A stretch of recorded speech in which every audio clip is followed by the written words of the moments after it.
اور ناظرین آپ کو بتائیں کہ سمندر پار پاکستانیوں کے لیے ڈیجیٹل پورٹل کا باقاعدہ آغاز کر دیا گیا ہے۔ تقریب اس وقت جاری ہے اور وزیر اعظم عمران خان بھی اس وقت تقریب میں موجود ہیں۔ 2019 میں ایک اوورسیز پاکستانی جن کا نام عرفان علی تھا اور غالباً گریس سے انہوں نے پرائم منسٹر کے پورٹل پہ ایک میسج بھیجی، اور وہ میسج یہ تھی کہ انہوں نے کہا کہ یہ اتنا مشکل پروسیس ہے یہ پاور آف اٹارنی کا کہ ایک اوورسیز پاکستانی کے لیے بڑا ہی مشکل ہوتا ہے، اور ٹریول کرو اور پھر جاؤ اور پھر دیر لگتی تھی اور فزیکل پریزنس ہونی چاہیے تھی۔ تو اور جس طرح کہا گیا یہ چھوٹا نمبر نہیں ہر سال جس کو پاور اٹارنی چاہیے ہوتی ہے، کوئی 75,000 پاکستانیوں کو سالانہ یہ اس پروسیس سے گزرنا پڑتا تھا۔ تو اس نے یہ کہا کہ یہ آپ اس کو ڈیجیٹائز کیوں نہیں کرتے ہیں، ٹیکنالوجی کا استعمال کریں، اور اس نے پھر ایک تجویز دی میرے پورٹل کے اوپر۔ اس کے بعد یہ پروسیس شروع ہوا، اور اس کے بعد پھر جتنا نادرا کو بھی ایکٹ بھی چینج کیا گیا، اور آج ہم ادھر پہنچ گئے ہیں کہ ہم انہی پاکستانیوں کے لیے جو محنت کش پاکستانی جن کے اوپر ہمارا ملک چل رہا ہے آج، ان کی جو ریمیٹنسز ہیں تقریباً $30 ارب ریمیٹنسز بھیجتے ہیں ہر سال وہ، اور جو ہم ایکسپورٹ سے وہ جو گیپ پورا نہیں کر سکتے، ان کے پیسے کی وجہ سے آج ہم پاکستان ادھر کھڑا ہے۔ تو اس لیے مجھے آج خوشی ہو رہی ہے کہ ہم نے ان کے لیے ایک اور آسانی پیدا کی۔ اس سے پہلے بھی ہم نے کوشش کی تھی سکسیشن سرٹیفکیٹ، وہ بھی ایک بڑا لمبا پروسیس تھا، اس کے لیے بھی ہم نے ٹیکنالوجی کا استعمال کیا، اور آج وہ جو پروسیس بڑا ہی مشکل تھا اس کو اب ایک ان کے لیے ادھر آسانی پیدا ہوئی، اور یہ دوسرا سٹیپ ہے کہ ان کی زندگی میں آسانی ہو۔ میرا انٹریکشن اوورسیز پاکستانی سے سب سے زیادہ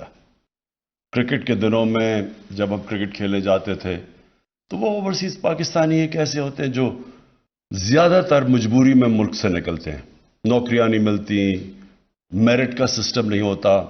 تو وہ اپرچونٹیز کے لیے باہر جاتے ہیں، اور زیادہ تر جو میرا ایکسپیرینس رہا اوورسیز پاکستانیز میں وہ ادھر جا کے زیادہ پاکستان کی قدر ہوتی ہے، وہ چاہتے ہیں کہ ہمارا ملک بھی اچھا ہو۔ وہ کرکٹ میچ ہوتا ہے تو سارے جا کے پاکستانی ٹیم کے ساتھ کھڑے ہوتے ہیں، اور ورلڈ کپ ہوتا ہے تو سارا اوورسیز پاکستانیز دعا کر رہا ہوتا ہے پاکستان کے لیے، اس لیے کہ وہ ان کو اور زیادہ قدر ہو جاتی ہے اپنے ملک کی، اور میں ان کو بڑے پیٹریوٹک پاکستانیز ہمیشہ سمجھتا ہوں، اور وہ جب بھی کوئی پاکستان میں مشکل آتی ہے، سیلاب کے دنوں میں یا جو زلزلہ آیا تب، یہ شوکت خانم کے لیے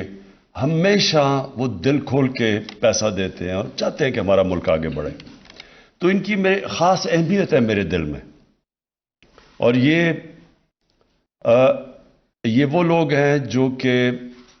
ہمارا سب سے بڑا اثاثہ ہے۔ اگر ہم صحیح معنی میں ہمیشہ پالیٹکس میں آنے سے پہلے بھی یہ سوچا تھا کہ اگر ہم صحیح معنی میں اس اثاثے کو ٹیپ کر لیں تو ہمیں کوئی کسی IMF یا کسی کی قرضوں کی ضرورت نہیں ہے، لیکن بدقسمتی سے ہم نے کبھی ان کو اثاثہ نہیں سمجھا، اور ہم نے بجائے ان کی زندگی آسان کرنے میں ان کی زندگی میں مزید مشکلات پیدا کی۔ ہم نے ان کی جو انویسٹمنٹ، کیونکہ وہ بزنسز جب بھی وہ کرنے کی کوشش کرتے ہیں پاکستان میں ان کو زیادہ تر نقصان ہوتا ہے، کیونکہ وہاں ہمارا جو سسٹم بدقسمتی سے اس میں اتنی کرپشن آ چکی ہے، اور وہ اس سسٹم کے عادی ہو چکے ہیں جدھر کرپشن نہیں ہے، تو وہ جب یہاں آ کے کام کرتے ہیں ان کے لیے بڑا مشکل ہوتا ہے یہاں کام کرنا، اور وہ زیادہ تر جو میں میڈیم والوں کی بات کر رہا ہوں وہ کوشش کر کے وہ بیچاری بزنس فیل ہو کے واپس چلے جاتے ہیں، لیکن ترستے ہیں پاکستان میں آنے کے لیے۔ تو اور پھر وہ جو سب سے سیف انویسٹمنٹ ہوتی ہے وہ پلاٹ لے لیتے ہیں، اور ان کی بدقسمتی کے پلاٹس پہ بھی قبضے ہو جاتے ہیں۔ تو اس لیے ہم اتنے بڑا اپنا جو اس ملک کا اثاثہ ہے وہ اس کا پاکستان کو پوری طرح فائدہ ہی نہیں ہو سکتا. یہ بہت بڑا فائدہ ہے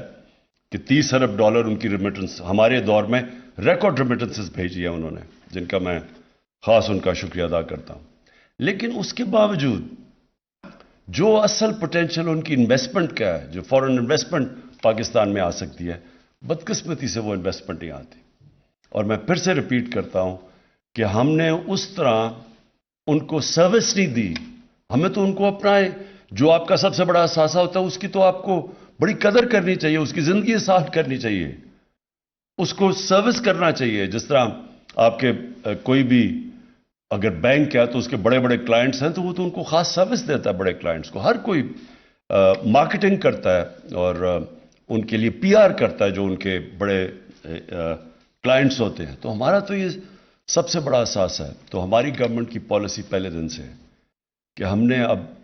اس کو اون کرنا ہے اور ان کو اسی طرح ان کو رکھنا ہے جیسے ایک قوم اپنے سب سے بڑے اثاثے کو رکھتی ہے.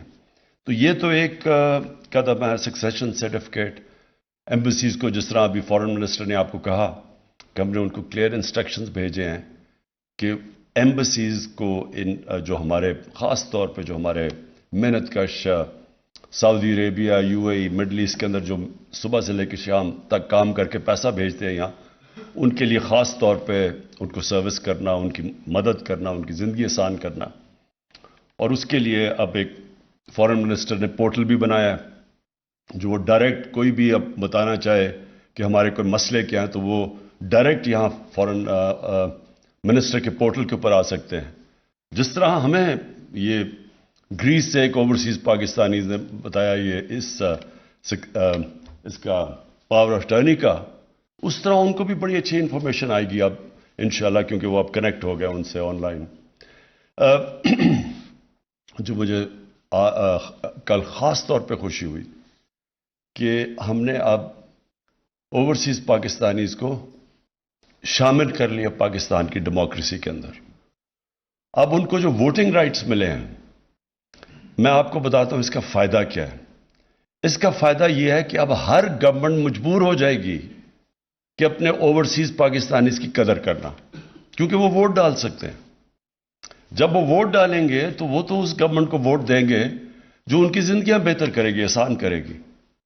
اور تو یہ اس سے بڑا فائدہ ہوگا کہ ووٹ کا سب سے بڑا فائدہ یہ ہوتا ہے کہ ایک جمہوریت کے اندر ایک انسان اپنی ووٹ کے ذریعے حکومت کے اوپر چیک رکھ سکتا ہے. تو یہ 90 لاکھ اوورسیز پاکستانی ہیں ہمارے، ان کو اب جب رائٹ ملے گا ووٹ دینے کا تو یہ جو ووٹس ہے گورنمنٹ سب ان کی قدر کریں گی، جو بھی گورنمنٹ آئے گی. اور یہ جو دوسری چیز کل اس کی بھی مجھے بہت خوشی ہوئی، ای وی ایم مشینز کی. دیکھیں یہ بھی آج ہم اس لیے کر سکے ہیں کیونکہ نادرا نے ٹیکنالوجی کا استعمال کر کے ان کی زندگی آسان کی. تو ٹیکنالوجی تو انسان کی زندگی ہر جگہ آسان کر رہی ہے. اب ہر جگہ دیکھ لیں کہ ٹیکنالوجی جدھر جدھر ٹیکنالوجی آ رہی ہے، کدھر لوگوں کی کیا 20 سال پہلے 10 سال پہلے کیا تھا اور آج کیا ہے. ٹیکنالوجی، یہ موبائل فون نے دنیا چینج کر دی ہے اور اتنی تیزی سے ٹیکنالوجی چینج کر رہی ہے کہ انسانی تاریخ میں کبھی ٹیکنالوجی اتنی تیزی سے چینج نہیں انسان کی زندگی میں لے کے آ رہی جو آج ہے. تو اس لیے ٹیکنالوجی کا آج استعمال نہ کرنا، اس سے بڑا امکانہ کیا سوچ ہو سکتی ہے. سوچے 2008 کے اندر الیکشن گورنمنٹ نے ایک کمیشن بنائی تھی، غالباً میرے خیال میں سغرا امام اس کی ہیڈ تھیں، اور انہوں نے ریکمینڈیشن دی، بار بار میٹنگز کر کے انہوں نے ریکمینڈیشن دی. الیکشن کمیشن نے ریکمینڈ کیا کہ ای وی ایم الیکٹرانک ووٹنگ مشینز آنی چاہیے. یہ 2008 کی بات کر رہا ہوں، لیکن کیوں نہیں ایکسیپٹ ہوئی؟ یہ کوئی بھی وہ لوگ جو اس ملک کے اندر ایک پرانے سسٹم سے فائدہ اٹھا رہے ہیں وہ کبھی چینج نہیں آنے دیں گے. ہم نے اتنی کوشش 3 سالوں میں، مثلا میں آپ کو مثال دیتا ہوں کہ کس طرح یہ ایک کرپٹ سسٹم سے جو فائدہ اٹھاتے ہیں چینج نہیں آنے دیتے. ہم نے